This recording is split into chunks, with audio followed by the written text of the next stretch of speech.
They laughed when he said he was seeing ghosts. But nobody's laughing now as Sam Darnold stands on the edge of the Super Bowl, with the entire NFL forced to confront a question it never wanted to answer. What if we were wrong about him the whole time? What if the league failed him before he ever failed the league? Because this isn't just a playoff run. This is a reckoning. And before this video ends, you'll understand why one of the loudest skeptics in football just issued a public apology that shook the NFL timeline.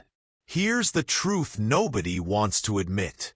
Sam Darnold's career was written off before it ever had a fair chance to breathe. From the moment he entered the league, the expectations were enormous and the margin for error was microscopic. A young quarterback dropped into chaos, asked to save a broken franchise, and punished relentlessly when the environment swallowed him whole. The seeing ghosts moment didn't just define a game. It defined a narrative, and that narrative followed him like a shadow for years. Fast forward to now. Sam Darnold is no longer a punchline. He's the quarterback of the Seattle Seahawks. He's the NFC's top seed. He's heading to the Super Bowl. And suddenly, the same voices that mocked him are scrambling to explain how this happened. Some are pretending they always believed. Others are staying quiet. And then there's Dez Bryant, a Cowboys legend who did something almost unheard of in modern sports culture. He owned it. Congratulations to Sam Darnold. Because I didn't believe. You shut me the fuck up. That wasn't a media intern.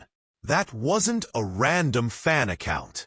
That was Dez Bryant, live on X, admitting he got it wrong. And that apology didn't come from nowhere.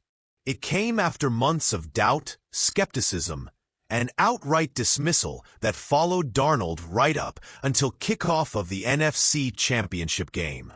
To understand how insane this moment is, you have to rewind to last offseason. Seattle made moves that looked reckless at best and catastrophic at worst. Geno Smith was gone. Tyler Lockett was gone. DK Metcalf was gone. The core of the offense that had defined the Seahawks for years vanished almost overnight. And then came the move that made everyone raise their eyebrows. 3 years. $100.5 million. Sam Darnold. The reaction was immediate and brutal. Analysts called it a gamble. Fans called it desperation. Some called it proof that Seattle had lost its direction. The question wasn't whether Darnold could succeed. It was whether he could even survive the pressure. Because this wasn't a rebuild contract. This was a statement. Seattle wasn't hoping. They were committing. And to be fair, the doubts didn't disappear when the season started. The interceptions were still there. The ghosts of his past still hovered. Every mistake was magnified. Every misread reopened old wounds. And yet, quietly, something different was happening. Darnold wasn't panicking. He wasn't spiraling. He wasn't shrinking. He was commanding. Week after week, the Seahawks kept winning. Not pretty wins. Not lucky wins. Real wins. Darnold finished the regular season throwing for over 4,000 yards. He completed nearly 68% of his passes. He accounted for 25 touchdowns. Seattle earned the #1 seed in the NFC. And still, the narrative refused to die. They said he couldn't win when it mattered. They said the playoffs would expose him. They said it was only a matter of time. And then the injury report dropped. Oblique injury. Suddenly the whispers turned into shouts. ESPN's Ryan Clark didn't hold back.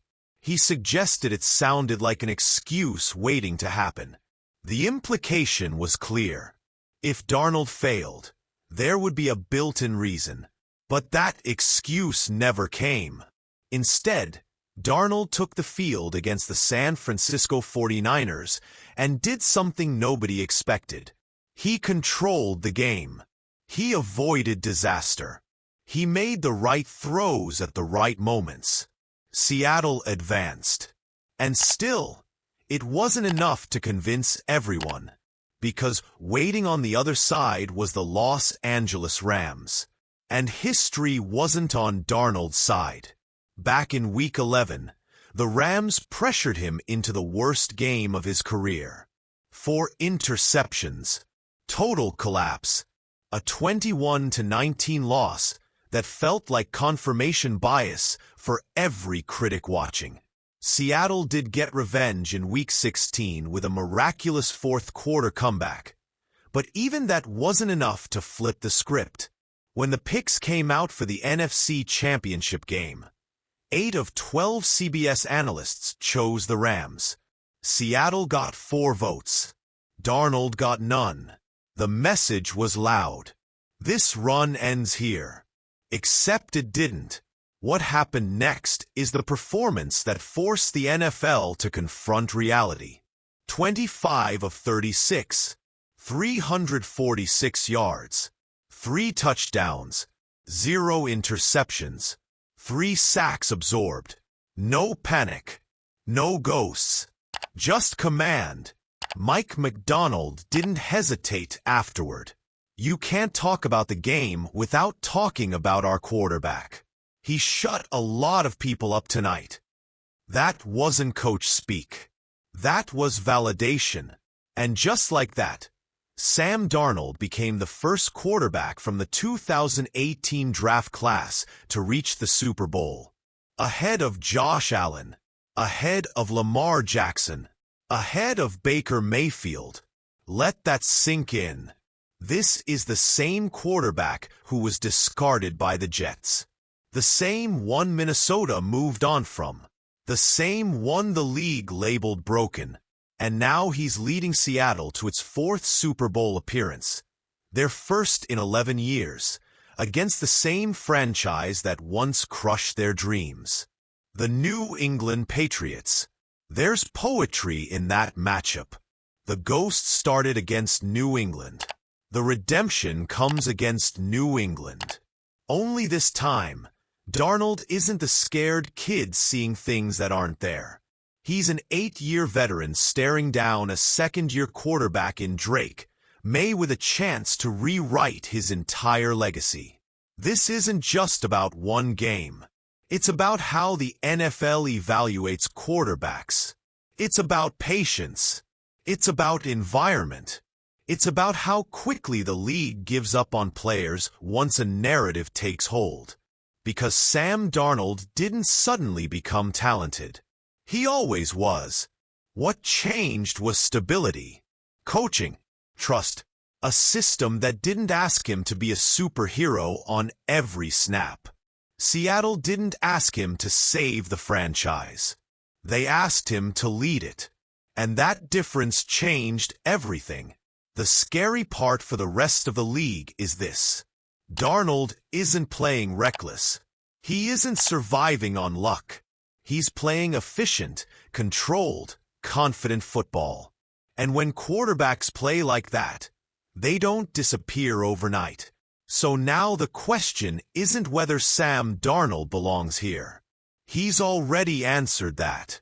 The question is whether the NFL is ready to admit how badly it misjudged him. And here's what I want to know from you. Was this redemption inevitable once Darnold finally landed in the right situation? Or does the blame fall squarely on the teams that gave up on him too early? Drop your take in the comments because this conversation is far from over. And the answer says a lot about how we understand quarterback success in this league. Because in 2 weeks, one win could erase years of ridicule. One Lombardi could turn a punchline into a blueprint. And if Sam Darnold finishes this story the way it's trending, the apology tour might just be getting started.